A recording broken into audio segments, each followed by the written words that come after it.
Hey America, how you doing? It's IzReaL, aka IzReaL Music. Today we'll be discussing R&B tracks. Yeah, so let's get into this.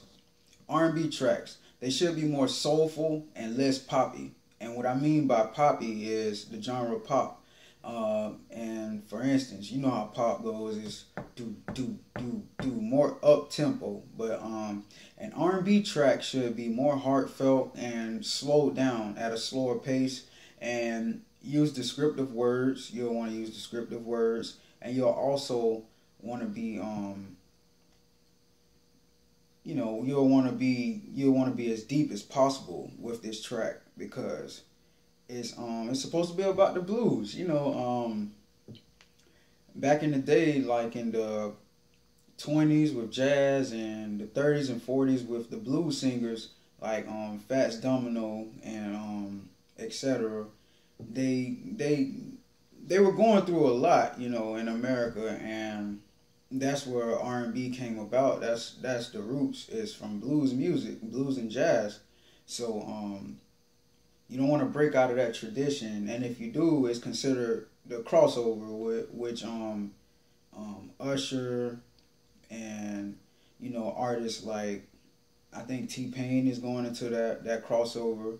Usher, T-Pain, and also Neo. Yeah, Neo, he does the crossover music, and Chris Brown.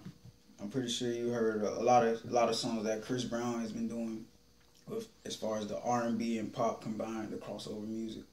But as far as traditional R&B, you'll want to be as deep as possible and to the point, and specific as possible to get the message across. Use metaphors to express yourself. Metaphors are a big key, and different punchlines. That's more so for rappers. So metaphors, it'll get the crowd thinking, and you'll definitely have a deep song, like I mentioned. Ad libs are they're a major key. Today in music, ad libs are a big key to rap artists, hip hop artists. But in singing, it's a big difference too to the song, because someone might like your song and just go into the song just to hear the ad libs in the R&B track, as far as how you hit that falsetto and how did you run with the note and carry it over. And I mentioned falsettos. Falsettos, that's a big key in R&B singing. So if you're able to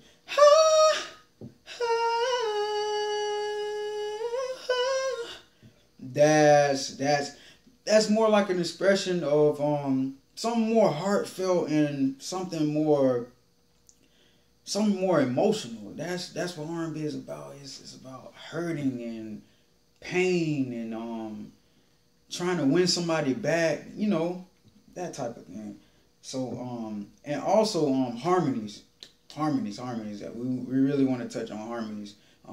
Maybe in a later volume we'll touch on it more in depth, but three-part harmonies, oh man, especially with female artists. Nothing against my male artists, but female artists, your three-part harmonies are beautiful. And also there's a lot of R&B artists out there also that do great three-part harmonies. And but as far as a whole for R&B artists, three-part harmonies are a big fill-in to your track. So if you haven't looked into it, please do so. And that's pretty much it.